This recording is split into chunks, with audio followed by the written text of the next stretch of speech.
ప్రశ్నల్లో కొన్ని రకాలు ఉంటాయి. ప్రశ్నలు ఉంటాయి. ఆ ప్రశ్నల్లో కొన్ని ఇట్లా ఉంటాయి. తెలుసుకునే ప్రశ్నలు ఉంటాయి. కొన్నిసార్లు తెలుసుకునే ప్రశ్నలు అంటే, విజయవాడకు దారి ఎటు అని ఎవరైనా అడిగారు అనుకోండి, మనం ఏం చెప్తాం? ఇటువైపు వెళ్ళండి, విజయవాడ వస్తుంది, ఈ రోడ్ నుంచి హైవే ఎక్కి మీరు అక్కడ లెఫ్ట్ తీసుకుంటే మీకు విజయవాడ వెళ్ళిపోతుంది డైరెక్ట్గా అని మనం చెప్తాం. అవి కొన్ని తెలుసుకునే ప్రశ్నలు. కొన్ని ప్రశ్నలు ఉంటాయి, అవి సరదా కొరకైనటువంటి ప్రశ్నలు అనమాట. అవి ఎట్లుంటాయో నేను మీతో చెప్తా. 2 పిల్లలు చదువుకుంటున్నారట స్కూల్లో. అప్పుడే వాళ్ళు 6th క్లాస్కో 7th క్లాస్కో వచ్చారు. వచ్చిన తర్వాత ఒకడిని ప్రశ్న అడుగుతున్నాడు. ఏమని ప్రశ్న అడుగుతున్నాడంటే ఇట్లా అడుగుతున్నాడు. ఏమడిగాడు చెప్పనా? రేయ్, నీకు A+B³ సూత్రం తెలుసా అని అడిగాడు. ఏమడిగాడు? A+B³ సూత్రం తెలుసా అని అడిగాడు. అడిగితే వీడికి విన్నట్టు ఉంది కానీ గుర్తు రావట్లేదు. వాడికి చివరికి ఏం చెప్పాడంటే, 1 నిమిషం ఆలోచించి రాదురా అన్నాడు. అని వీడు అడిగాడు కదా, నీకు తెలుసా అని అడిగాడు కదా. వీడు వెంటనే ఏమన్నాడంటే ఇట్లా అన్నాడు అనమాట. రేయ్, నీకు తెలుసా మరి అన్నాడు. అంటే నాకు తెలియదురా అన్నాడు. కొన్ని ఇలాంటి ప్రశ్నలు ఉంటాయి, వాటిని సరదా ప్రశ్నలు అని అనుకోవచ్చు. కానీ కొన్ని సందర్భాల్లో ఇంకొక రకమైన ప్రశ్నలు ఉంటాయి. ఆ ప్రశ్నలు ఏమనొచ్చు అంటే చిక్కుపరచే ప్రశ్నలు, చిక్కుల్లో పెట్టే ప్రశ్నలు. లోపల ఒక ఉద్దేశం ఉంచుకొని బయట మరో ఉద్దేశంతో అడిగే ప్రశ్నలు అన్నమాట. మనుషుల్ని బోల్తా కొట్టించడానికి, లేదా మనుషుల్ని చిక్కుల్లో వేయడానికి, లేదా సమస్యల్లో పడేసి వారిని ఇరికించడానికి అడిగేటటువంటి ప్రశ్నలు ఉంటాయి. అవి చిక్కు ప్రశ్నలు అన్నమాట. అవి ఎట్లాగున్నాయో నేను మీతో చెప్తాను. అయితే యేసు ప్రభు వారి దగ్గరికి అలాంటి ప్రశ్నలే అడగడానికి కొంతమంది వచ్చారు. యేసు ప్రభు వారు ఆయన పరిచర్యలో మనం చెప్పుకుంటున్నాం ఇంతకు ముందు నుంచి, చివరి వారంలో ఆయన ఉన్నారు. ఆయన పరిచర్యలో చివరి వారం అన్నమాట. అంటే శుక్రవారం నాటికి సిలువ వేస్తారు, ఆదివారం పునరుద్ధానం, ఆల్మోస్ట్ బుధవారం దగ్గరకు వచ్చారంటే ఇంకా ఆయన మరణానికి ఒక రోజు 2 రోజులే ఉందన్నమాట గ్యాప్ ఇంకా. కాబట్టి ఇప్పుడు చాలా టెన్షనస్ వాతావరణం అక్కడ నెలకొంది. యేసు ప్రభువారు ఆల్రెడీ కొన్ని ఉపమానాలు చెప్పారు. పై ఉన్న 12వ అధ్యాయంలో మొదటి 12 వచనాల్లో ఒక ఉపమానం చూసాం మనం, ద్రాక్ష తోటకు సంబంధించిన ఉపమానం. యేసు ప్రభు ఆ ఉపమానం ద్వారా ఆ వినేటటువంటి వాళ్ళని, అక్కడ ఉన్నటువంటి ఆ పెద్దలనే, మత అధికారులనే, వారినే ఆయన టార్గెట్ చేశాడు. యేసు ప్రభు వారిని ఎప్పుడు సంహరించుదామా అని అనుకుంటున్నారు. ఎందుకు వీళ్ళకి అంత సంహరించే ఆలోచన ఉంది అంటే 2 సంగతులు ఉన్నాయి అక్కడ. యేసు క్రీస్తు ప్రభువారు ఒక గుంపుకేమో మతపరంగా ఈయన ఒక థ్రెట్ అయ్యాడు, ఇంకొక గుంపుకేమో రాజకీయంగా థ్రెట్ అయ్యాడు. అప్పటి వరకు అక్కడ ఉన్నటువంటి వాళ్ళలో అంటే పేరు ప్రఖ్యాతులు గాంచినటువంటి కొన్ని గుంపులు ఉన్నాయి. పరసయ్యుల గుంపు ఉంది. ఆ రోజుల్లో యేసు ప్రభు కాలంలో వాళ్ళు సుమారు 6,000 మంది ఉండి ఉండొచ్చు అని అంచనా అన్నమాట. అయితే వీళ్ళు ఎలాంటి గుంపు అంటే, మత అధికారం అంతా మాదే, మేము చాలా మతాన్ని కాపాడే వాళ్ళం, మేము భక్తిని కాపాడే వాళ్ళం, మేమే అసలైనటువంటి దేశ భక్తులం అని చెప్పేసి వాళ్ళు ధర్మశాస్త్రంలో ఉన్నటువంటి ఆజ్ఞలే కాకుండా వాళ్ళు ఏం చేసేవాళ్ళు అంటే ఓరల్ ట్రెడిషన్ ఉంటుంది అనమాట. అంటే ఓరల్ ఆజ్ఞలు కూడా ఉంటాయి. అంటే ధర్మశాస్త్రానికి చాలా రాసుకున్నారు కామెంటరీస్, కొన్ని ఓరల్ ఆజ్ఞలన్నీ చెప్పుకున్నారు. ఒక ఆజ్ఞకి 100 కలుపుకున్నారు అనమాట. అలాంటివన్నీ కూడా చాలా నిష్టగా పాటించేవాళ్ళు. ఈ పరసయ్యులు ఏం చేస్తారంటే, మా అంత ప్రార్థన చేసేవాళ్ళు, మా అంత భక్తి కలిగిన వాళ్ళు, మా అంత నీతి పరులు లేరు, మా నీతికి దేవుడే అసలు దిగి రావాలి అన్నంత నిష్టా గర్విష్ఠులు అనమాట వీళ్ళు. మతం అంతా మా చేతుల్లోనే ఉండాలి అని అనుకుంటున్నప్పుడు యేసు ప్రభువారు ఆయన బోధనతో ఒక నూతనమైన సంగతులు ఆయన బోధిస్తా ఉన్నాడు. దేవుని వాక్యాన్ని అధికారంతో బోధిస్తా ఉన్నాడు. వాళ్ళ వల్ల కానటువంటి విషయాలను ఈయన చేసి చూపుతా ఉన్నారు. అనేక మందిని బాగు చేస్తా ఉన్నాడు. సో వీళ్ళందరూ, ప్రజలందరూ కూడా ఈయనే మాకు రాజు, ఈయన మాటలే మాకు శిరోధార్యం అని ప్రజలు వాళ్ళ చెప్పు చేతల్లోంచి ఎప్పుడు వెళ్ళిపోతారేమో అని భయపడుతున్నారు. కాబట్టి దాని నుంచి వీళ్ళు కాపాడుకోవాలంటే వాళ్ళకు ఒక మార్గం ఏంటయ్యా ఉంది అంటే యేసు ప్రభుని చంపేయాలి. రెండో గుంపు ఉంది. వీళ్ళు కూడా ఆ గుంపు పేరు సద్దూకయ్యలు అంటారు అనమాట వాళ్ళని. ఒకటేమో పరిసయ్యులు, రెండోది సద్దూకయ్యలు. వీళ్ళు కూడా చాలా మంది ఉండేవాళ్ళు. ఆ రోజుల్లో సన్హెడ్రిన్ సభ అంటే మన దేశంలో పార్లమెంట్ లాంటిది అనమాట. ఆ సభలో సభ్యులు అనమాట, అంటే పార్లమెంట్ సభ్యులంత స్థాయి అనమాట ఆ చిన్న దేశంలో వాళ్ళకి.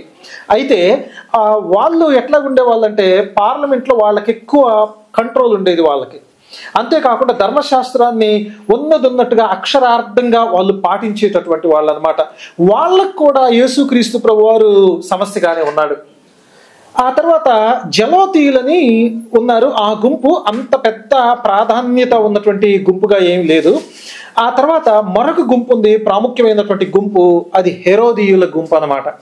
అంటే హెరోదీయుల గుంపు ఎట్లాంటి గుంపు అంటే రాజకీయ పరమైనటువంటి వాళ్ళు అనమాట. వాళ్ళు రాజకీయ అజెండా.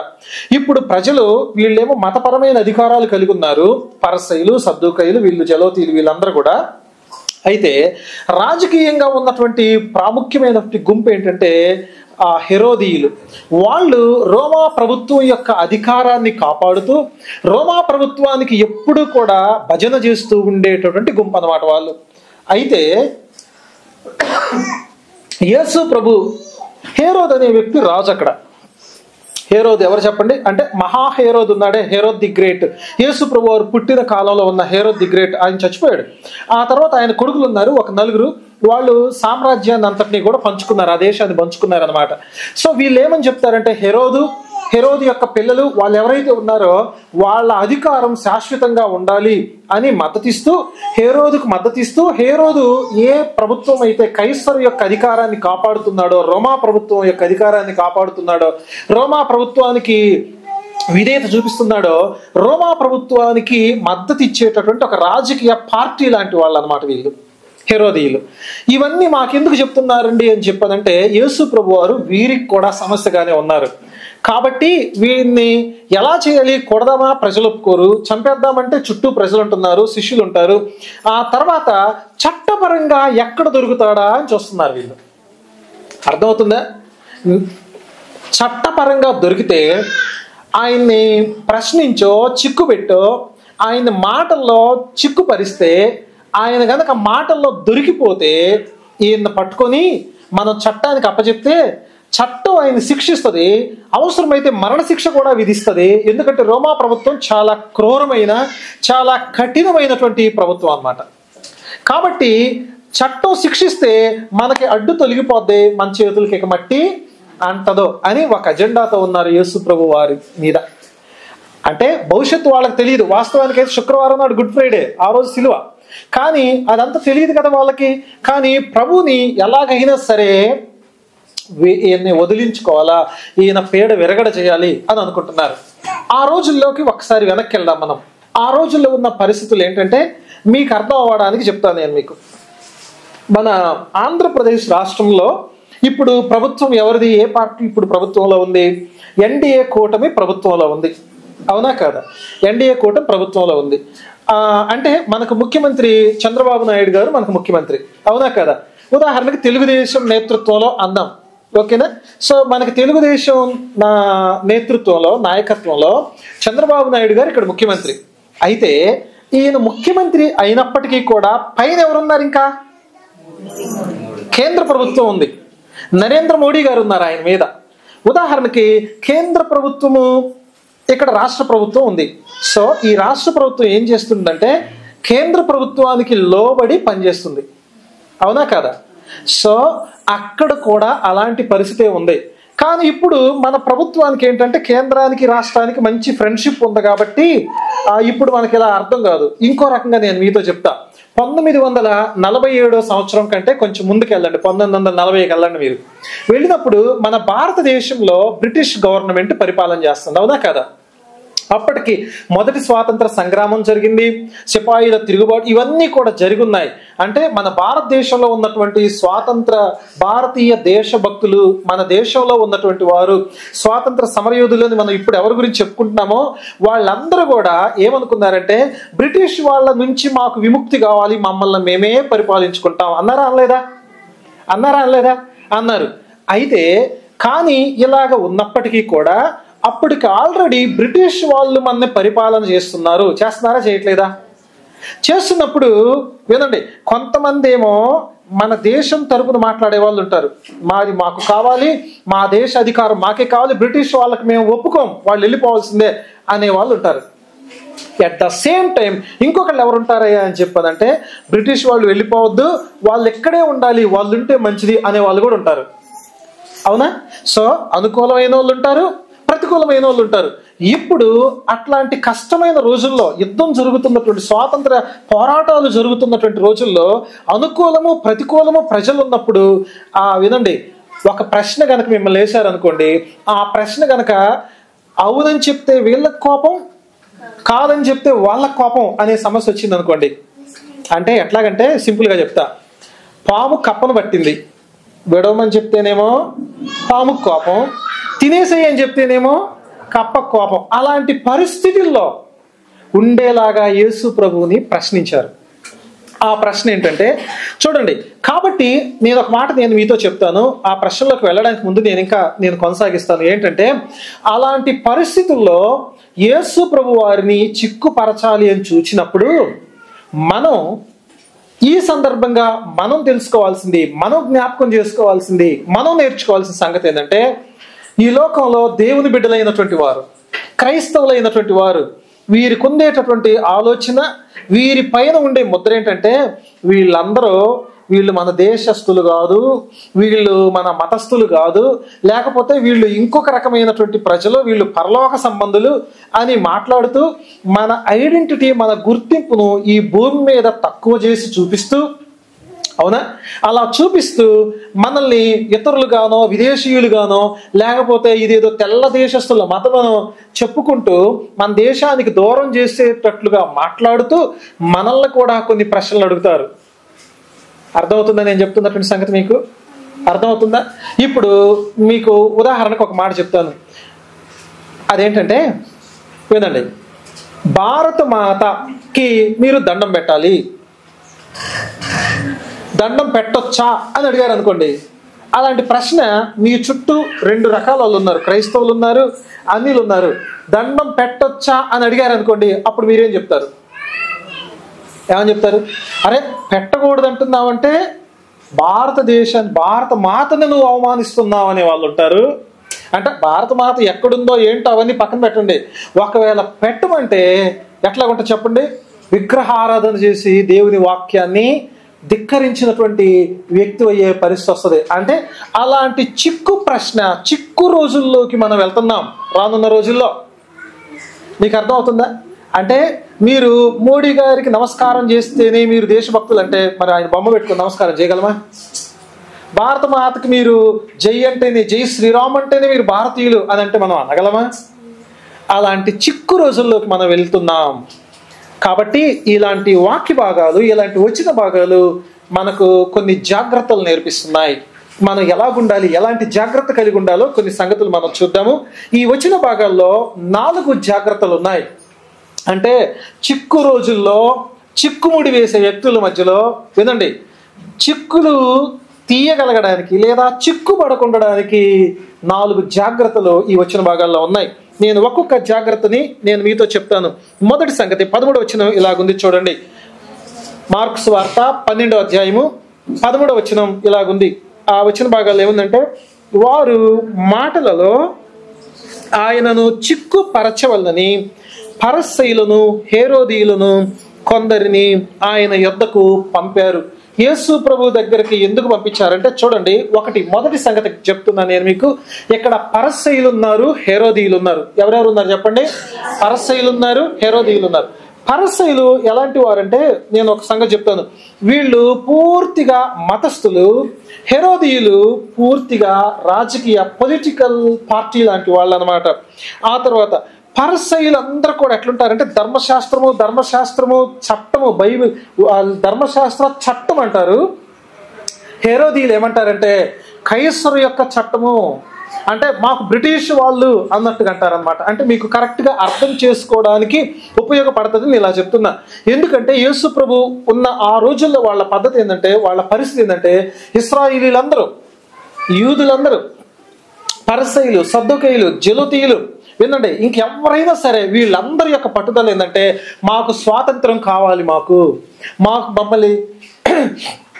మమ్మల్ని దేవుడే పరిపాలన చేయాలి, దైవరాజ్యం మాకు రావాలి, మేము కైసరుని ఎట్టి పరిస్థితుల్లో ఒప్పుకోము, మేము ఆ పరిపాలన మాకు ఉండడానికి వీల్లేదు అని బలంగా మాట్లాడేటటువంటి వాళ్ళు. అయితే హేరోదీయులు ఎలాంటి వారయ్యా అని చెప్పనంటే వాళ్ళు కైసరుకి మనం లోబడాలి, కైసరు మనల్ని పరిపాలన చేయాలని అప్పుడు ప్రపంచాన్ని కైసరే పరిపాలిస్తున్నాడు అనమాట. సీజర్ ఆగస్టస్ పరిపాలన చేస్తా ఉన్నాడు. సో కాబట్టి దానికి మద్దతు పలికేవాళ్ళు. ఇప్పుడు వీళ్ళు వాస్తవానికి వ్యతిరేకమైన వాళ్ళు. వీళ్ళంటే వీళ్ళకి పడదు, వీళ్ళంటే వీళ్ళకి పడదు, వీళ్ళిద్దరికి పడదు. ఎందుకంటే వీళ్ళేమో పూర్తిగా మతం అంటారు, మాకు కైసరు వద్దంటారు. వీళ్ళేమో కైసరు మాకు కావాలి, మాకు వీళ్ళు వద్దు అని చెప్పని అంటారు. ఈ రెండు గుంపుల వాళ్ళే ఏమయ్యారు చెప్పండి ఇప్పుడు? ఒకటయ్యారు. కనిపిస్తుందా మీకు? పరసయులను హేరోదీయులను కొందరిని ఆయన యొద్దకు పంపారు. పంపిన వాళ్ళు బహుశా సన్హెడ్రిన్ సభ వాళ్ళు. ఆయన ఎట్టకేలకు ఆయన అధికారాన్ని లేకపోతే ఆయన లేకుండా చేద్దాం, మనకి అడ్డు తొలగిపోద్ది అని ఎదురు చూస్తున్న వాళ్ళు వీళ్ళని పంపారు. వీళ్ళిద్దరూ కూడా కలిసి వచ్చారు. చూడండి, శత్రువుకు శత్రువు ఏమవుతారు చెప్పండి? మిత్రుడైనట్టుగా యేసు ప్రభు వారి దగ్గరకు వచ్చారు. వీళ్ళని ఒక సంగతి చెప్తాను, నేనేమని చెప్తానంటే వీళ్ళని ఒక మాట అంట, పరసయులు హేరోదీయులు చిక్కుపరచడానికి వచ్చారు, చిక్కుపరిచే ప్రశ్నలు అడగడానికి వచ్చారు. కాబట్టి వీరిని నేనేమంటానంటే వీళ్ళ నుంచి మనం నేర్చుకోవాల్సిన మొదటి జాగ్రత్త ఏంటంటే చిక్కుపరచే సమూహాలతో మనం జాగ్రత్తగా ఉండాలి. ఎలా ఉండాలి చెప్పండి? చిక్కుపరచేటటువంటి సమూహాలతో మనం జాగ్రత్తగా ఉండాలి. కొన్నిసార్లు మనం దేవుని బిడ్డలము అని తెలిసి మనం సత్యమే మాట్లాడతాము, మనం అబద్ధం మాట్లాడమని చెప్పి వారికి పడకపోయినా, వారికి ఎన్ని వైరుధ్యాలున్నా, వారికి ఎన్ని గొడవలున్నా వారు ఒక్కటై దేవుని బిడ్డలను ఎదిరించే వాళ్ళుగా ఉంటారు వాళ్ళు. ఎందుకు నేను ఈ మాట చెప్తున్నాను ఎంత ఖచ్చితంగా అంటే యేసు ప్రభు వారు చెప్పారు, ఇదిగో నన్ను హింసించారు, మిమ్మల్ని కూడా హింసిస్తారు అని చెప్పాడు. ఇదిగో శిష్యుడు తన బోధకుని కంటే అధికం కాదు అని యేసు ప్రభు వారు చెప్పారు. ఆయన ఇంకా ఏం చెప్పారంటే ఆ పచ్చి మ్రానుకే ఇలాగ చేసిన ఎడల ఎండిన మొద్దుకి మరి ఏం చేస్తారో అని యేసు ప్రభు వారు చెప్పారు. అంటే నేను ఏ బాటలో వెళ్తున్నానో, ఏ సమస్య నుంచి ఎదుర్కొంటూ నేను వెళ్తున్నానో మీరు కూడా దాంట్లో నుంచే బయలుదేరి దాన్నే ఎదుర్కొని రావాల్సి ఉంటుంది అని ప్రభు చెప్పారు. కాబట్టి ప్రియమైన స్నేహితులారా, కొన్నిసార్లు నీవు దేవుని బిడ్డగా, విశ్వాసిగా, అవిశ్వాసులు వారు నీతో ఎంత స్నేహంగా చేస్తున్నా, ఇక్కడ మీరు గమనించండి, రెండో విషయంలోకి నేను వస్తాను. వారు వచ్చి 14 వచ్చిన చూడండి, ఒకసారి 14 వచ్చిన చూడండి. వారు వచ్చి ఇట్లా అన్నారట, బోధకుడా నీవు సత్యవంతుడు, అంతేకాదు ఇంకా ఏమన్నారు చెప్పండి, నీవు ఎవరిని లక్ష్య పెట్టని వాడవని మేము ఎరుగుదుము, నీవు మోమాటం లేని వాడవై దేవుని మార్గమును సత్యంగా బోధించేవాడవు. ఎందుకంటున్నారండి యేసు ప్రభుని వీళ్ళు? యేసు ప్రభు వీళ్ళని ఎట్లా చెండాడాడో తెలుసా?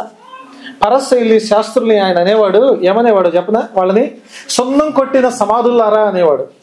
అవునా? అన్నాడా అనలేదా? మీరు సున్నం కొట్టిన సమాధులు ఉన్నారు, మీరు వేషధారులు అని చెప్పి అన్నాడు, మీరు రెండంతల నరక పాత్రులు అని చెప్పి అన్నాడు యేసు ప్రభు వారిని. అలాగ యేసు ప్రభు వారిని గద్దిస్తే వీళ్ళు చూడండి ఎంత చక్కగా యేసు ప్రభుని పొగడుతూ మాట్లాడుతున్నారో చూడండి. ఏం చేస్తున్నారు వీళ్ళు? యేసు ప్రభుని పొగుడుతూ మాట్లాడుతున్నారు. బోధకుడా నీవు సత్యవంతుడివి, నీవు చాలా సత్యం మాట్లాడతావు, నువ్వు అస్సలు అబద్ధమాడవు, నీవు ఎవరిని కూడా లక్ష్య పెట్టవు, నీకు మొహమాటం లేదు, ఉన్నది ఉన్నట్టుగా కొండ బద్దలు కొట్టినట్టుగా. వీటిని ఏమంటారు చెప్పండి? వీటిని ఏమంటారు? ప్రగల్భాలు అనరు వీటిని ఏమంటారంటే ఫ్లాటరింగ్. అంటే ఏంటి అంటే మనుషుల్ని రెచ్చగొట్టేటటువంటి మాటలు, లేకపోతే పొగడ్తలు అనమాట. ఏం చేస్తున్నారు వీళ్ళు? పొగడ్తలు. అమ్మా మీరు చాలా భక్తిపరులు, మీ అంత నీతి పరులే లేరు, మీ అంత యథార్థవంతులు లేరు, అమ్మో మీరు ఎంత గొప్పవాళ్ళో అనగానే మనం ఏం చేస్తామంటే వెనక ముందు ఏమి ఆలోచించకుండా ఏదేదో మనం మాట్లాడేస్తాం చాలాసార్లు. వింటున్నారా నేను చెప్తున్న సంగతి? మీకు అర్థమవుతుందా? కాబట్టి యేసుక్రీస్తు ప్రభు వారి దగ్గరికి వినండి, చిక్కుపరిచే సమూహంగా వాళ్ళు వచ్చారు. అలాంటి విషయాల్లో మనం జాగ్రత్తగా ఉండాలి. రెండవ జాగ్రత్త ఏంటంటే మనం తెలుసుకోవాల్సింది మోసపూరితమైన మాటలతో కూడా మనం జాగ్రత్తగా ఉండాలి. ఎట్లాంటి మాటలతో మనం జాగ్రత్తగా ఉండాలి? మోసపూరితమైన అంటే పొగడ్తలు, మోసపూరితమైన పొగడ్తలతో మనం జాగ్రత్తగా ఉండాలి. ఒక ఆయన ఇట్లా అన్నాడు, ఈ పొగడ్త గురించి ఏమన్నాడంటే, వినండి, it's the reverse mirror image of gospel అంటాడు ఒక ఆయన. అంటే అర్థం ఏంటంటే, మన గురించి చెడుగా చెప్పే చాడీలు ఉంటాయి చూసారా, ఇవి చాడీలని అద్దంలో రివర్స్ లో చూస్తే ఎట్లాంటియో ఈ పొగడ్తలు అలాంటివి అనమాట. నిన్న ఎవరైనా పొగిడినప్పుడు ఏమని అర్థం చేసుకోవాలంటే, పొగుడుతూ ఉంటారు కదా, పొగడ్తలతో ముంచెచ్చి వాళ్ళని ఏమంటారంటే, విచిత్రంగా ఒక పదం ఉంటుంది వాళ్ళని. రాజుల దగ్గర ఉంటారు, రాజుల దగ్గర వాళ్ళని పొగుడుతూ ఉంటారనమాట, వాళ్ళని ఏదో అంటారు, ఒక పదం ఉంటుంది వాళ్ళకి. సో అలా పొగిడే వాళ్ళని చూసినప్పుడు మనం ఏం నేర్చుకోవాలంటే, మన దగ్గర నుంచి వీళ్ళు వెళ్ళిపోయిన తర్వాత దాన్ని రివర్స్ లో మాట్లాడతారు. నువ్వు చాలా మంచోడు అని చెప్పారనుకోండి, పొగుడుతున్నారు అనుకోండి ఎవరైనా, మనం ఏమైనా అర్థం చేసుకోవాలంటే, వీళ్ళు బయటకు వెళ్ళిన తర్వాత ఏమంటారంటే, వీడంత పనికిమాలినోడు ఇంకెవడో లేడు అని చెప్తారు మన గురించి. అర్థమవుతుందా? నీవు సత్యవంతుడు అని యేసుప్రభు గురించి చెప్పిన వాళ్ళు ఏం చెప్పారో తెలుసా? దయ్యం పట్టినోడు అనలేదా యేసుప్రభుని? అన్నారా అనలేదా? అంతేకాదు, దయ్యాన్ని బట్టి, దయ్యం శక్తితో ఈయన ఇట్లాంటి పనులు చేస్తున్నాడు అని అన్నారా అనలేదా? కాబట్టి ప్రజలు, చిక్కుపరిచే ఈ సమూహాలు, ప్రభువుని ఎరగనటువంటి వారు, పొగడ్తలతో బోల్తా కొట్టిద్దాం అని అనుకునేటటువంటి వాళ్ళు, వినండి, మనల్ని పొగడ్తలతో ముంచెత్తుతున్నప్పుడు మనం జాగ్రత్తగా ఆలోచించాలి. అది రివర్స్ లో ఉన్నటువంటి సంగతి, వాస్తవాలు.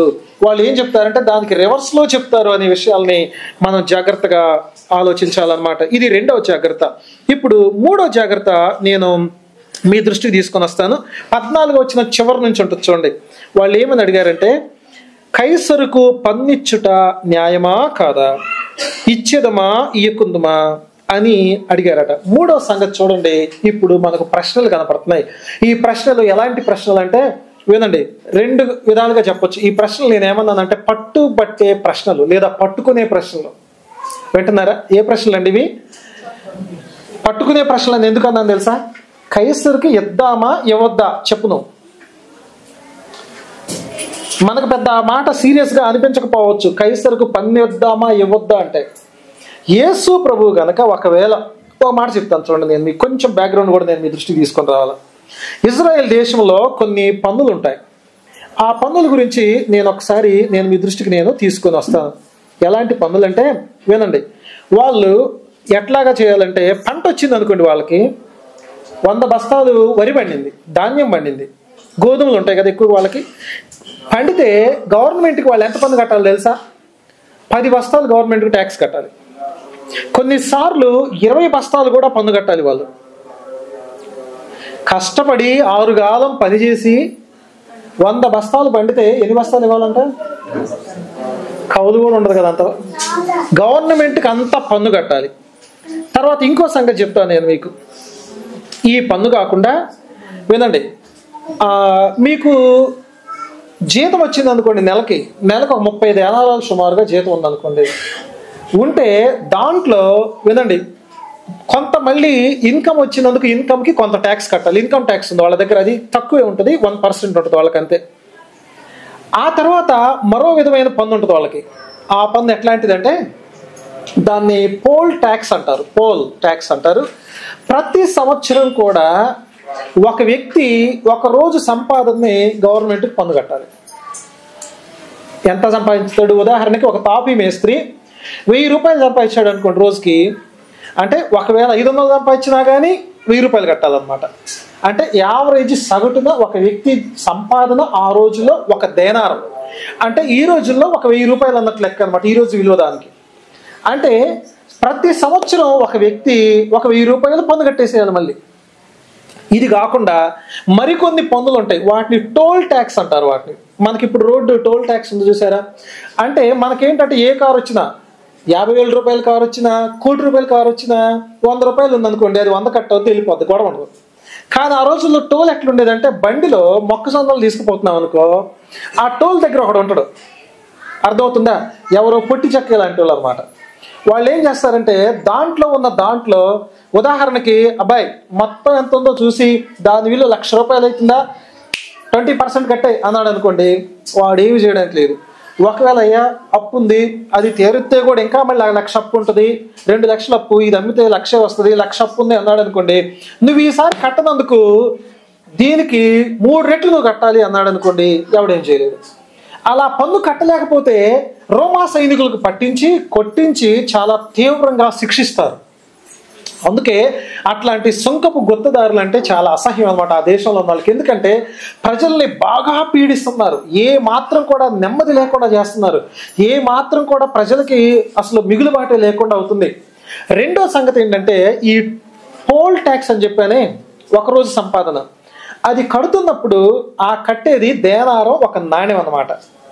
ఆ నాణ్యం మీద ఏమని రాసి ఉంటుందంటే ఇట్లా ఉంటుంది. ఆ నాణ్యం మీద ఉన్నటువంటి సంగతి కూడా నేను మీ దృష్టికి నేను తీసుకొని వస్తాను. ఏంటి అని చెప్పానంటే ఆ కాయిన్ మీద ఇలాంటి మాటలు ఉంటాయి. ఏంటి ఆ మాటలో నేను చదువుతున్నా చూడండి. టిబెరియస్ సీజరస్ Augustus son of the divine Augustus అనే మాట సింపుల్ ఫామ్ లో రాసి ఉంటుంది అనమాట. అంటే అర్థం ఏంటంటే దాని అర్థం సీజరు చక్రవర్తి దేవుడు అనే మాట రాసి ఉంటుంది దాని మీద. ఆ తర్వాత ఇంకో వైపు ఏమని ఉంటుందంటే, ఇంకో వైపు ఉండేటువంటి మాట ఏంటంటే పొంటిఫెక్స్ మ్యాక్సిమస్ అనే మాట ఉంటుంది. దాని అర్థం ఏంటంటే ఆమె తల్లి గారు ఎవరైతే ఉన్నారో సీజర్ యొక్క తల్లి గారు, ఆమె ప్రధాన యాజకురాలు అనే మాట ఉంటుంది. ఇప్పుడు వీళ్ళకి విగ్రహారాధన అంటే గిట్టుబాటు కాదు. ఇప్పుడు ఇంకో సంగతి చెప్తాను ఆ పన్ను గురించి. ఒక వ్యక్తి ఆ పన్ను చెల్లిస్తున్నాడంటే దాని అర్థం ఏంటో చెప్పనా, కైసరు గారి దేవుడని మేము ఒప్పుకుంటున్నాం అని చెప్పడం అనమాట. ఆ పన్ను ఆ దేనారాన్ని వాళ్ళు చెల్లిస్తున్నారంటే అర్థం ఏంటంటే మేము రోమా ప్రభుత్వానికి మేము నమస్కరిస్తున్నాం అని చెప్పడం అనమాట. రోమా ప్రభుత్వానికి మేము విధేయులమై ఉంటాము, కైసరు దేవుడిని ఒప్పుకుంటున్నాము, ఆవిడ ఎవరైతే ఉన్నారో ఆ ప్రధాన యాజకురాలు మాకు మధ్యవర్తిని, మాకు పూజారిని అని అర్థం ఇచ్చేటటువంటి సంగతి అనమాట. సో ఇప్పుడు యూదులైనటువంటి వారికి ఈ సంగతులు ఎట్లుంటాయి చెప్పండి? ఇవి ఇష్టంగా ఉంటాయి ఇట్లా చేయడం? ఇలా ఒప్పుకోవడం వాళ్ళకి ఇష్టంగా ఉంటుందా? ఉండదు. కాబట్టి ఇంత క్రిటికల్ ప్రశ్నని వాళ్ళు ఏం చేస్తా ఉన్నారయ్యా అని చెప్పానంటే ఇలా అడుగుతున్నారు, పన్ను ఇచ్చుట న్యాయమా కాదా?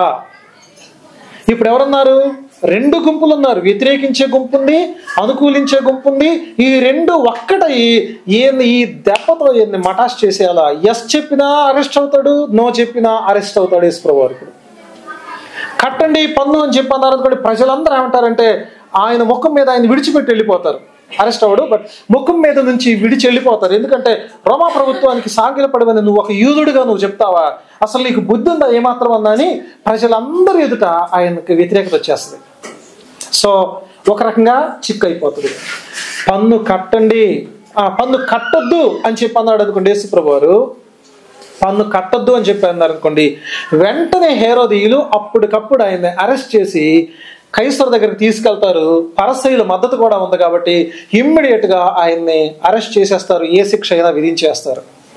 కానీ వినండి, కాబట్టి ప్రియమైన స్నేహితులు, ఇక్కడ మనం జ్ఞాపకం చేసుకోవాల్సిన సంగతి ఏంటంటే ఈ సందర్భంగా 15వ వచనం ప్రారంభంలో 14 చివరిలో పన్నిచ్చుట న్యాయమా కాదా, ఇచ్చేదమా ఇయ్యకుందుమా అడిగే ఈ ప్రశ్న విషయంలో మనం నేర్చుకోవాల్సిన 3వ జాగ్రత్త ఏంటంటే ఇలాంటి పట్టుకునే ప్రశ్నలతో మనం జాగ్రత్తగా ఉండాలి.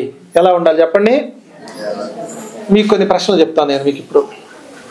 విగ్రహారాధన ప్రసాదం తినొచ్చా తినకూడదా? ఎప్పుడన్నా అడిగారా మిమ్మల్ని? ప్రశ్నలు అడిగారా? అంటే మీకు అట్లాంటి సమస్య ఏమి ఉండదేమో. ఒకసారి నేను హౌస్ రెంట్కి వెతుకుతున్నప్పుడు నన్ను చూసి మీరేం చేస్తారు అంటే, ఇల్లంతా చూశాను, నన్ను చూడగానే గవర్నమెంట్ టీచర్ ఏదో అనుకున్నాడు ఆయన. సార్ రండి చూడండి అన్నాడు. ఇద్దరం వెళ్ళాము, మేము చూసాము. చూడడం అయిపోయిన తర్వాత ఇక పరిచయం అనమాట. మీరేం చేస్తారండి? ఏదో టీచర్ ఏదో అనుకున్నాడు బహుశా. నేను అన్నాను, సార్ నేను ఆ పాస్టర్నండి అని చెప్పన్నా, నేను యేసు ప్రభు సేవకుని అని చెప్పన్నా నేను. అంటే మీకు ఒక ప్రశ్న అడుగుతాను ఉండండి అన్నాడు ఆయన. ఏం అడుగుతాడా అనుకున్నా నేను. ఏమన్నా ప్రశ్న ఏమో బైబిల్లోంచి అడుగుతాడేమో ఎమ్మటే చెప్పేద్దాం అనుకుంటున్నాను నేను. ఆయన ఏమన్నాడో తెలుసా? నన్ను ఏమడిగాడు తెలుసా? ఏమండి మీరు మాకు క్రిస్మస్కి కేక్ పంపిస్తారు, మేము తీసుకుంటాం, మేము ప్రసాదం పంపిస్తే మీరు ఎందుకు తీసుకోరు అని అడిగాడు ఆయన. ఈ ప్రశ్నకి ఏం చెప్పాలి సమాధానం? అర్థమవుతుందా ఎట్లాంటి ప్రశ్నలు అడుగుతారు? ఎలాంటి ప్రశ్న ఉందో అర్థమవుతుందా? ఒకసారి నేను చాలా చిన్న వయసులో ఇంటర్మీడియట్ చదువుతున్నాను, 10వ తరగతి చదువుతున్నాను బహుశా. అప్పుడు నా ఫ్రెండ్స్ నన్ను ఒక ప్రశ్న అడిగారు. ఆ ప్రశ్న ఇప్పుడు అవసరం వస్తుంది కాబట్టి చెప్తున్నాను నేను. అంటే అట్లా ఉంటాయి. దేవుని గురించి నువ్వేం చెప్తావు అన్నారు. అంటే నేను అన్నా, దేవుడు సర్వశక్తిమంతుడు, ఆయన సర్వజ్ఞాని, ఆయన సర్వవ్యాప్తి అని నేను చెప్తుంటే సర్వవ్యాప్తి అంటే అంతటా ఉంటాడా ఉండడా? ఎస్ ఉంటాడు అన్నాను. ఆ తర్వాత వాళ్ళు ఏమన్నారంటే, అంతటా ఉండడా అంటే అమెరికాలో ఉంటాడా? ఉంటాడు. ఇండియాలో ఉంటాడా? ఉంటాడు. మరి మా ఊర్లో ఉంటాడా? ఉంటాడు. మీ ఊర్లో ఉంటాడా? ఉంటాడు. ఇప్పుడు చెప్పు, ఈ విగ్రహంలో ఉంటాడా? ఉండడా అన్నారు బొమ్మ చూపించి. అర్థమవుతుందా నేను చెప్పినటువంటి సంగతి మీకు? దేవుడు అందుకే హైందవులు ఏమంటారంటే సర్వాంతర్యామి అంటే అన్నిట్లో ఉంటాడు. ఆ పెట్టిలో ఉంటాడు, ఆ తాళంలో ఉంటాడు, తాళం చెయ్యిలో ఉంటాడు, ఆ గడియారంలో ఉంటాడు, గడియారం ముళ్ళలో ఉంటాడు. అది సర్వాంతర్యామి. కానీ సర్వవ్యాప్తి అంటే ఆయన సర్వాంతర్యామి కాదు, సర్వవ్యాప్తి. అంతటా ఉంటాడు ఆయన, అన్నిట్లో ఉంటాడు. అంటే అన్నిట్లో ఉంటాడని కాదు దాని అర్థం.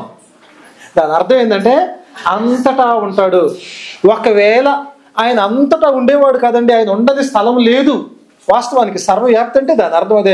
మరి ఆ బొమ్మలో ఉంటాడా అని చెప్పనంటే, బొమ్మ గురించి బైబిల్ ఏం చెప్తుందంటే నిష్కర్షగా చెప్తుంది, నిర్ద్వందంగా చెప్తుంది, విగ్రహారాధన చెయ్యొద్దు అని చెప్తుంది. నాకు రూపం లేదు కాబట్టి మీరు ఏ రూపాన్ని కూడా చేసుకోవద్దని ప్రభు చెప్పాడు. కాబట్టి ఉంటాడా ఉండడా అనేది ప్రశ్న కాదు, ఆరాధించకూడదు అనేది. సరే, మీకు అర్థమవుతుందా నేను చెప్పే సంగతి? ప్రశ్నలు ఎట్లా ఉంటాయో. కాబట్టి కొన్ని సందర్భాల్లో ఇవి పెద్ద సమస్య ఏం కాదు. దానికి అవునని చెప్పిన వాడు ఏం చేయలేడు, నో అని చెప్పిన వాడు ఏం చేయలేడు. కానీ రానున్న రోజుల్లో మతాన్ని, దేశభక్తిని ముడిపెట్టి, మీకు అర్థమవుతుంది, ఇప్పటికే ఆ ప్రయత్నాలు సాగుతున్నాయి. మన దేశంలోనే కాదు, ప్రతి దేశంలో కూడా అలాంటిది సాగుతుంది. రానున్న రోజుల్లో క్రీస్తు విరోధి పరిపాలనకు ఈ ప్రపంచం అంతా సిద్ధమవుతుంది. కాబట్టి ఎలాంటి పోకడలే ఉంటాయి. అన్ని పార్టీలు, అన్ని మీకు ఈ జెండా ఆ జెండా ఏ జెండా కాదు, ఒకటే అజెండా ఉంటుంది. రానున్న రోజుల్లో యేసు ప్రభువుని వ్యతిరేకించే అజెండానే. యేసు ప్రభుని వ్యతిరేకించడమే. నువ్వు ఈ దేశంలో ఉండాలంటే నువ్వు ఇదిగో, నువ్వు ఇది చేస్తేనే నువ్వు ఈ దేశంలో ఉన్నట్లు లెక్క. నువ్వు జై శ్రీరామ్ అంటేనే నీకు ఈ దేశంలో బ్రతకడానికి నీకు హక్కు ఉంటుంది.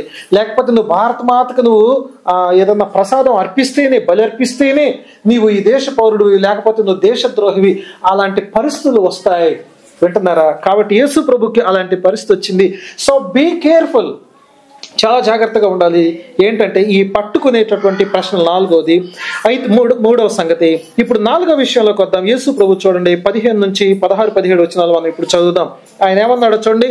వారి వేషధారణను ఎరిగి మీరు నన్ను ఎందుకు శోధించుతున్నారు? ఈ శోధన వాస్తవానికి చెప్పాలంటే యేసు ప్రభుని సాతాను శోధించాడు కదా, ఎగ్జాక్ట్గా అలాంటి పదం అన్నమాట ఇది. శోధిస్తున్నారు. ఒక దేనారము నా యొద్దకు తెచ్చి చూపండి వారితో చెప్పాడట. అప్పుడు వారు తీసుకొని వచ్చారు. 16 వచనం చూడండి.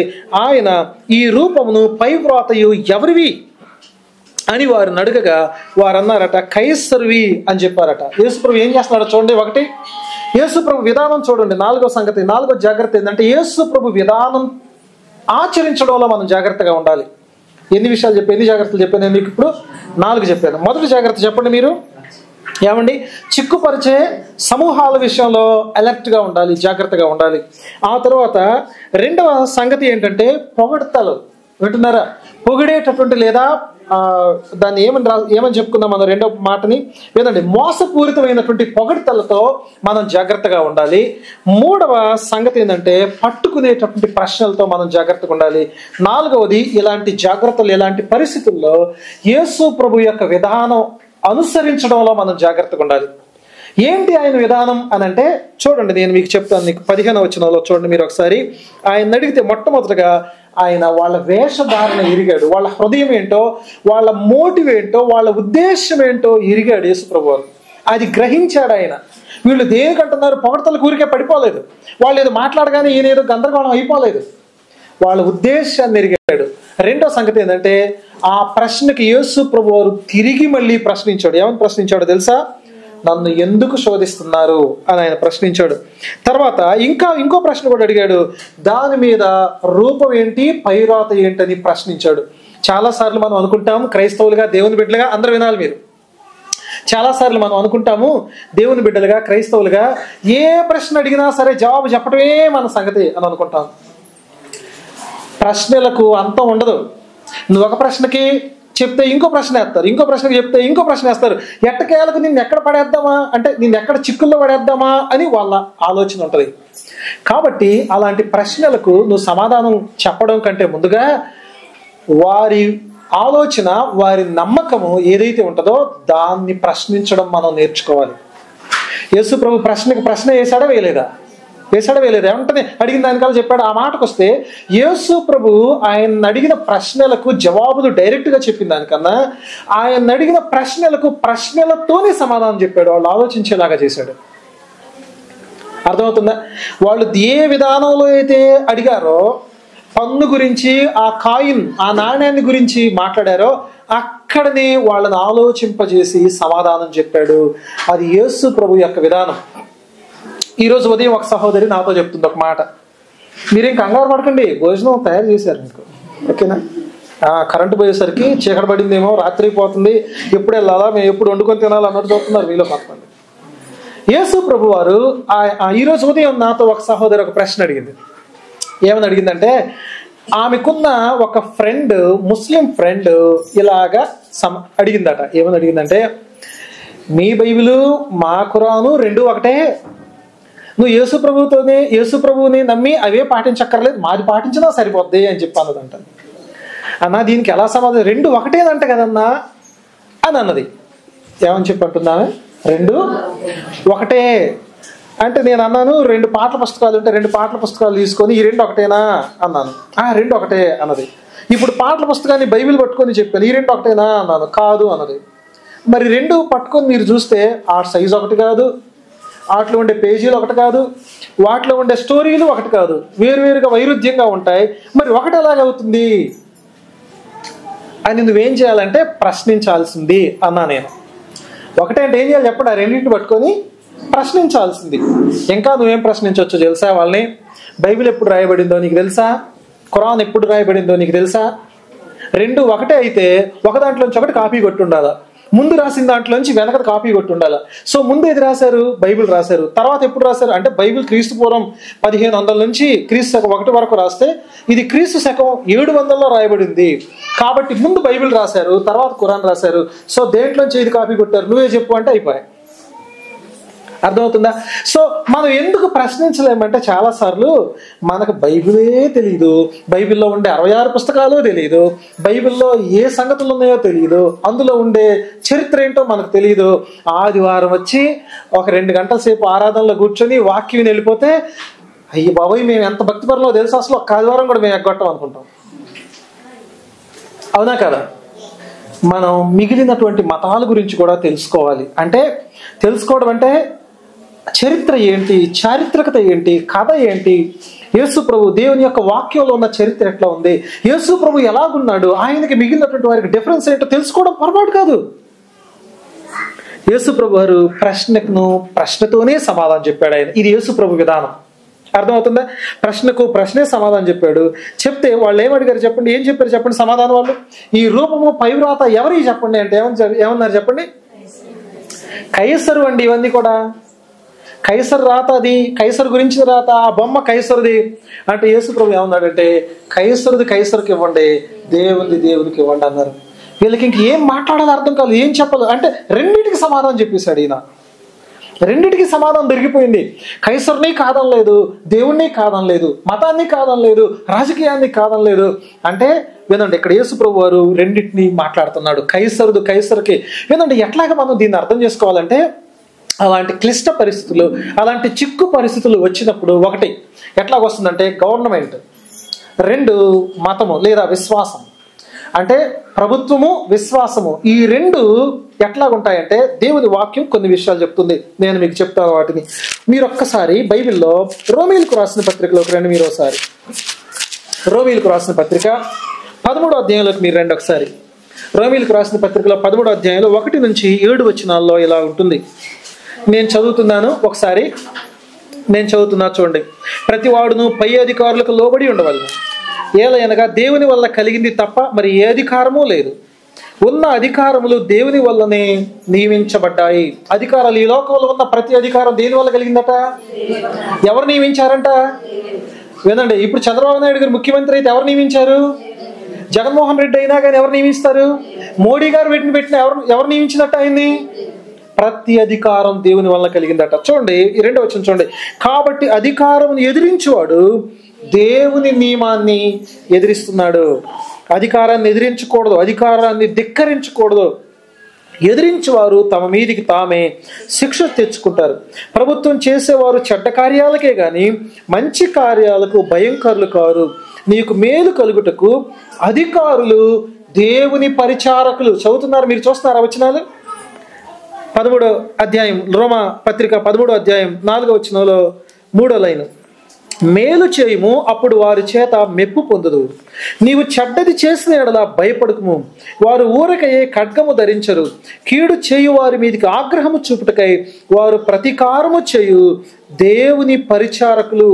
కాబట్టి ఆగ్రహ భయమును బట్టి మాత్రమే కాక మనస్సాక్షిని బట్టి లోబడి ఉండు ఆవశ్యకము.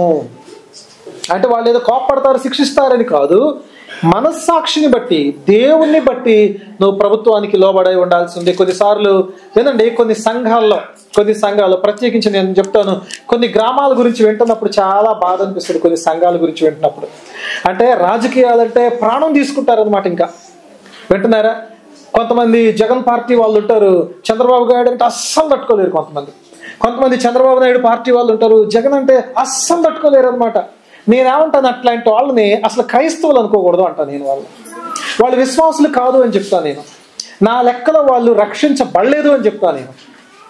ప్రియమైన స్నేహితులారా, దేవుని అధికారం, దేవుడిచ్చిన అధికారం, వారు ఎవరున్నా వాళ్ళని గౌరవించమని దేవుని యొక్క వాక్యం చెప్తా ఉందన్నమాట. ఆ తర్వాత చూడండి 6వ వచనం చూడండి. ఏలయనగా వారు దేవుని సేవకులై ఉండి ఎల్లప్పుడూ ఈ సేవ యందే వాళ్ళు పని కలిగి ఉంటారు. అందుకే కదా మీరు పన్ను కూడా చెల్లిస్తా ఉన్నారు. వినండి, వాళ్ళు పన్ను చెల్లిస్తా ఉన్నారు. ఇంకో సంగతి చెప్తాను. యేసు ప్రభు ఈ మాట చెప్తున్న మాట ఎప్పుడు చెప్తున్నాడు తెలుసా? 2000 సంవత్సరాల క్రితం. ఆ రోజుల్లో రోమా ప్రభుత్వం అండి, వినండి ఒక మాట చెప్తాను, జాగ్రత్తగా వినండి. ఆ రోజుల్లో ఉన్న ప్రభుత్వము తీసుకునే పన్నులు ఎక్కువ భాగం అవినీతికే అయిపోయేది. రోమా ప్రభుత్వ అధికారులు వాళ్ళ యొక్క లగ్జరీ లైఫ్ స్టైల్ పెంచడానికి, ఆ తర్వాత వాళ్ళు ఎన్నో దేవాలయాలు నిర్మించడానికి, దేవాలయాలు ఆ రోజుల్లో నిర్మించే వాళ్ళు విగ్రహారాధన కొరకు, వింటున్నారా, డబ్బంతా కూడా దోచుకుంటున్నట్టుగా దోచుకునే వాళ్ళు. ప్రజల జీవితం చాలా కష్టంగా ఉంది అనుకునేటువంటి పరిస్థితుల్లో యేసు ప్రభు ఏం చెప్తున్నాడంటే, దేవుని ఒక వాక్యం ఏం చెప్తుందంటే, అపోస్తలుడైన పౌలు కూడా అదే రోజుల్లో కదా రాసింది, ఆయన కూడా ఏం చెప్తా ఉన్నాడంటే, మీరు పన్ను చెల్లిస్తున్నారు అని మాట్లాడుతున్నాడు. అంటే ప్రియమైన స్నేహితులారా, దేవుని బిడ్డలుగా మనం ఒకటి గమనించాలి. అంటే మీరు కూడా చూడండి, మీ దగ్గర డబ్బులు ఉన్నాయా? ఎవరి దగ్గర? దాని మీద ఏమని ఉంటుందో తెలుసా? 100 రూపాయల కాగితమో 500 రూపాయల కాగితమో తీసుకుంటే ఏమంటో చెప్పండి? భారత ప్రభుత్వం యొక్క రాజముద్ర దాని మీద ఉంటుంది. అవునా కదా? 4 సింహాలు ఉంటాయా ఉండవా? అంతేకాదు దాని మీద రిజర్వ్ బ్యాంక్ ఆఫ్ ఇండియా అని రాసి ఉంటుంది. అంటే భారత ప్రభుత్వం యొక్క బొక్కసము, ట్రెజరీ యొక్క అత్యున్నత అధికారం యొక్క పేరు, సంస్థ యొక్క పేరు దాని మీద ఉంటుంది. రిజర్వ్ బ్యాంక్ యొక్క గవర్నర్ యొక్క సంతకం దాని మీద ఉంటుంది. అంటే ఈ డబ్బు మాది అని చట్టము, ప్రభుత్వము చెప్తుంది అనమాట. అంటే వినండి, కొన్నిసార్లు ప్రభుత్వాల్లో అవినీతి కనపడవచ్చు. అవినీతి లేకుండా ఏ ప్రభుత్వం కూడా ఉండదు. అవినీతి సమర్థిస్తున్నా అని కాదు దాని అర్థం. అవినీతి ఎక్కువగా కూడా ఉండొచ్చు, కానీ గవర్నమెంట్ని దేవుడు ఇస్తాడు, దేవుడు ఇచ్చాడు. మరి అది కొంచెం శిక్షగా ఉంది కదా ప్రజలకి, అది నొప్పిగా బాధగా ఉంది కదా, అది ఇబ్బందిగా ఉంటే కూడా దేవుడు ఆ ఇబ్బందితో కూడా ప్రజలకు పాఠం నేర్పిస్తాడు. ఒక మాట నేను మీతో చెప్తాను, good government is better than bad government. మంచి ప్రభుత్వం చెడ్డ ప్రభుత్వం కంటే మంచిది. ఎవరైనా అంటారు కదా, మంచి ప్రభుత్వం చెడ్డ ప్రభుత్వం కంటే మంచిది. Good government is always better than bad government. ఇప్పుడు ఇంకో సంగతి చెప్తానండి, bad government is better than no government. ప్రభుత్వము ఎంత చెడ్డదైనా కానీ అసలు ప్రభుత్వం లేని దానికంటే మంచిదేనంట. ఎందుకో చెప్పనా? ప్రభుత్వం లేకపోతే పోలీసులు ఉండరు, ప్రభుత్వం లేకపోతే కోర్టులు ఉండవు, ప్రభుత్వం లేకపోతే మిలిటరీ ఉండదు, ప్రభుత్వం లేకపోతే రోడ్లు వేసే వాళ్ళు ఉండరు, ప్రభుత్వం లేకపోతే నేరస్తుల్ని, డ్రగ్స్ మాఫియాని అరికట్టే వాళ్ళు ఉండరు. మీకు అర్థమవుతుందా? ప్రభుత్వం ఎంత చెడ్డదైనా కానీ ప్రభుత్వం లేని దానికంటే కూడా మంచిదే. అందుకే ప్రభుత్వాన్ని దేవుడు ఏర్పాటు చేశాడు. ప్రియమైన స్నేహితులారా, అందుకే పన్ను చెల్లించే విషయంలో నేను ఒకసారి హైదరాబాద్ వెళ్ళా. ఒక పెద్ద యంత్రం ఏదో నాకు కాదు, నా ఫ్రెండ్కి కొనడానికి. అంటే సరదాగా వెళ్దాం రండి అన్న, మీరు కూడా ఉంటే బాగుంటుంది, రేట్ ఏమైనా మాట్లాడడానికి.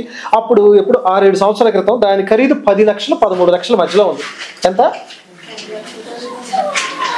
అక్కడ కంపెనీ దగ్గరికి మేము వెళ్ళినప్పుడు, ఆ మిషన్ కొనడానికి మేము వెళ్ళినప్పుడు రేట్ మాట్లాడుతూ ఉన్నప్పుడు ఆయన చెప్తున్నాడు, సార్ ఇది విత్ ట్యాక్స్ అయితే ఎంత, ట్యాక్స్ కాకుండా అయితే ఎంత అని చెప్తున్నాడు. అంటే బిల్ పక్కా బిల్ ఉండాలి సార్, మాకు విత్ ట్యాక్స్ బిల్ ఇవ్వండి అని చెప్పానంటే, ట్యాక్స్ చాలా ట్యాక్స్ పడుతుంది సార్, ఎందుకు సార్ అంటున్నాడు. అదేంటండి, ఇప్పుడు మనకి గవర్నమెంట్కి మనం పన్ను కట్టకపోతే ఎలాగా కట్టాలి కదా, మనం కట్టాల్సిన వారంగా ఉన్నాం, అలా కట్టకపోతే ప్రభుత్వం యొక్క సొమ్మును మనం దొంగిలించిన వారిలో అవుతాం కదా అని చెప్పానంటే, ప్రభుత్వం మనకేం చేస్తుంది సార్ మనం కట్టడానికి అంటున్నాడు ఆయన. ప్రియమైన స్నేహితులారా, కొన్నిసార్లు వస్తువులు మనం కొంటున్నప్పుడు ఇదిగోండి బిల్లు లేకపోతే మీకు తక్కువ రేటుకి ఇస్తామంటారు. కానీ అదేంటో చెప్పనా, ఒక రకమైన దొంగతనం అది. అంటే ప్రభుత్వానికి చెల్లించాల్సిన పన్నును మనం దొంగతనం చేస్తున్నట్టు లెక్క. కాబట్టి మనం పన్ను చెల్లించే విషయంలో మినహాయింపులు, అడ్డగోలుగా రాయితీలు, లేకపోతే దొంగచాటుగా ఎగ్గొట్టడాలు మనం చేయకూడదు. ఒక పాస్టర్ గారి గురించి నేను విన్నా. ఒక పాస్టర్ ఆయన పుస్తకంలో ఇలా రాశాడు. ఆయనట యేసు ప్రభుని నమ్ముకోకముందు, మారు మనసు పొందకముందట ఆయన ఏం చేశాడంటే టికెట్ లేకుండా రైల్లో ప్రయాణం చేశాడంట. ఆయన టికెట్ లేకుండా, ఆయన ఏదో ఆర్మీ ఉద్యోగం ఏదో ఉండేది, ప్రయాణం చేశాడు. నన్ను ఎవరు పట్టుకోరలే, ఎవరు అంత పెద్ద ఇబ్బంది ఉండే ఆర్మీ అని కదా అనేది ప్రయాణం చేశాడంట. ఆ తర్వాత యేసు ప్రభుని నమ్ముకున్నాడు ఆయన. మరి ఏం చేయాలి ఇప్పుడు? ఆయన ఏం చేశాడంటే, ఉదాహరణకి విజయవాడ నుంచి హైదరాబాద్ ప్రయాణం చేశాడు అనుకో, ఒక 10 సార్లు టికెట్ లేకుండా ప్రయాణం చేశాడు అనుకో, ఇప్పుడు వెళ్ళి ఏం చేశాడంటే 10 టికెట్లు కొని చించి పారేశాడు. అంటే ప్రభుత్వానికి, ఆ రైల్వేకి డబ్బులు వెళ్ళలేదా? అర్థమవుతుందని నేను చెప్పే సంగతి.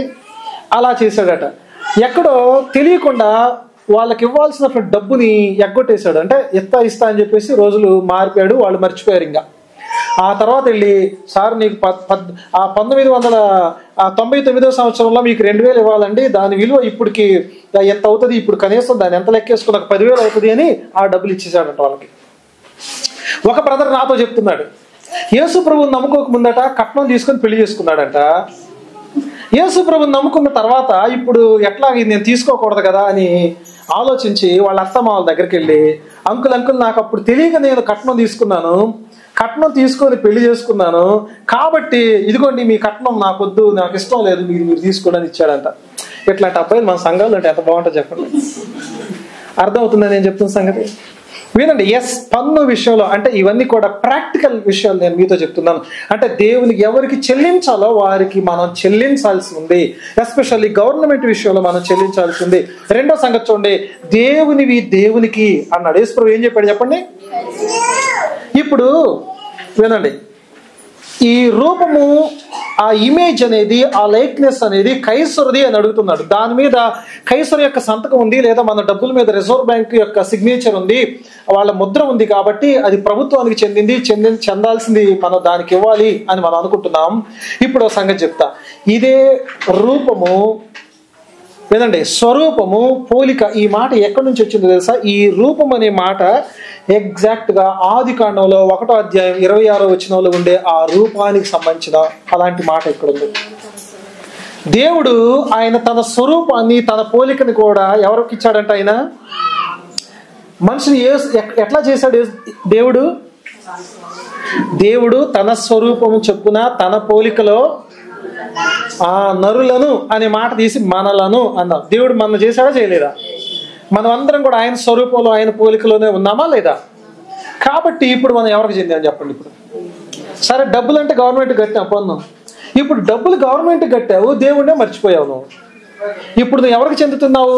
ఆయన స్వరూపం, పోలిక నీ మీద ఉంది కాబట్టి. అమ్మా, దేవుని స్వరూపము, పోలిక నీ మీద ఉంది కాబట్టి నువ్వు ఎవరివి? ఎవరి తాలూకా? డబ్బుల మీద ప్రభుత్వం ముద్ర ఉంది కాబట్టి డబ్బేమో ప్రభుత్వం తాలూకా. ఇప్పుడు నీ మీద దేవుని ముద్ర ఉంది కాబట్టి నువ్వు ఎవరి తాలూకా?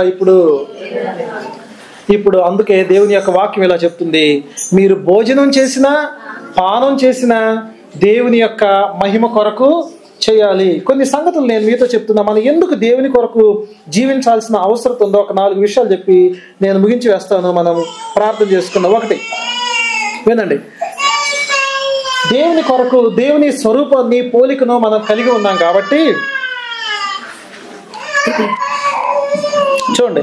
దేవుని స్వరూపాన్ని, దేవుని యొక్క పోలికను మనం కలిగి ఉన్నాం కాబట్టి వినండి. ఒక భక్తుడు డానియల్ అకిన్ అనే భక్తుడు కొన్ని విషయాలు ఇలా రాశాడు. ఆయన ఏమని రాస్తాడంటే, I will live internationally like Joseph in Egypt, Daniel in Babylon and Jesus himself on earth. నేను ఈ లోకంలో ఎలా జీవిస్తానంటే, యోసేపు ఐగుప్తులో ఎలా బ్రతికాడో అలా బ్రతుకుతాను, దానియేలు బబులోన్లో ఎలా బ్రతికాడో అలా బ్రతుకుతాను, యేసు ప్రభు ఈ భూమి మీద ఎలా బ్రతికాడో నేను అలా బ్రతుకుతా. ఎందుకు? ఆయన స్వరూపము, ఆయన ముద్ర నా మీద ఉంది కాబట్టి. ఇంకా ఏమన్నాడు తెలుసా? రెండో సంగతి ఆయన రాస్తాడు, వినండి. నేను రాజ్యానికి, అధికారానికి, ప్రభుత్వానికి నేను లోబడతాను. వినండి. బట్ అంటే ప్రభుత్వానికి గౌరవిస్తాను, కానీ ఆరాధన మాత్రం ఎవరికి చెప్పండి? దేవునికే. దేవుడు ప్రభుత్వం ద్వారా మనకు చేసే ప్రతి మంచి పనికి దేవునికి కృతజ్ఞత చెల్లిస్తాను. ఇంకా ఆయన అంటాడు, అధికారంలో ఉన్న వారి కొరకు నేను ప్రార్థన చేస్తాను అంటాడు. 1 తిమోతి పత్రిక 2లో చూసారా మీరు? మనం నెమ్మదిగాను సుఖంగాను బ్రతుకు నిమిత్తం రాజుల కొరకు, అధికారుల కొరకు మనం ఏం చేయాలట? ప్రార్థన చేయాలి. ప్రార్థన చేయని విశ్వాసులతో దేవుడు ప్రార్థన చేపిస్తాడు. ఎలా ప్రార్థన చేపిస్తాడు అంటే, క్రైస్తవ వ్యతిరేక ప్రభుత్వాలను తీసుకొచ్చి హింస తెచ్చి ప్రార్థన చేపిస్తాడు. ముందన్నా ప్రార్థన చేయాలి, లేదా వాళ్ళు వచ్చిన తర్వాత అన్నా ప్రార్థన చేయాలి. ఇంకా చెప్తాను చూడండి. ప్రభుత్వం యొక్క అధికారము అది దేవుని వల్ల కలిగింది అని, దేవుని నుండే వారికి అధికారం కలిగిందని నేను ఎప్పుడు గమనంలో ఉంచుకుంటాను అంటాడు ఆయన. ఇంకా అంటాడు చూడండి, మంచిని ముందుకు తీసుకురావడానికి, చెడును శిక్షించడానికి దేవుని వలన ప్రభుత్వం ఏర్పాటు చేయబడింది అనే సంగతి కూడా నేను గుర్తిస్తాను అని మాట్లాడతాడు ఆయన. ఇంకా చివరిగా చెప్తాడు చూడండి, నేను ప్రభుత్వం నా మీద మోపిన ప్రతి పన్నును నేను చెల్లిస్తాను. ఎందుకంటే దాన్ని మంచి కొరకు ప్రభుత్వం ఉపయోగిస్తుందని తెలిసి. ఇంకా అంటాడు, ఇంకా ఏమంటాడంటే, నా విషయంలో I will engage in civil disobedience only when my government prohibits me from doing that Bible commands. ఒకే ఒక్క సందర్భంలో నేను మినహాయింపు తీసుకుంటా. బైబిల్ ఆజ్ఞాపించేటటువంటి దానికి ప్రభుత్వం ఎప్పుడైతే తిరస్కారం చేయమని చెప్తుందో, లేదా నేను ప్రభుత్వానికి లోబడడం అనేది ఎక్కడైతే దేవుని వాక్యానికి ఉల్లంఘించడంగా ఉంటుందో అక్కడ మినహా ప్రతి విషయంలో నేను ప్రభుత్వానికి లోబడతాను అని చెప్తున్నాడు. ఇదంతా కూడా దేవుని వాక్యంలో ఉన్న విషయాలు. మీరు ఇంటికి వెళ్ళిన తర్వాత కొన్ని రెఫరెన్సెస్ చెప్తా. 1 తిమోతి 2వ అధ్యాయం 1-5, రోమీయులకు రాసిన పత్రిక 13వ అధ్యాయం 1-7 వచనాలు. అంతేకాదు మార్కు సువార్త 12-17 ఈ వచనాలు మళ్ళీ మీరు ఇంటికి వెళ్ళిన తర్వాత చదువుకోండి. మనం ప్రార్థన చేసుకొని మనం వర్తమానాన్ని ముగించుకుందాం. ప్రార్థన చేసుకుందాం. ప్రార్థన చేద్దాం. ప్రార్థన చేసుకుందాం. దేవుని బిడ్డలుగా మనం 4 విషయాల్లో మనం జాగ్రత్తగా ఉండాలి.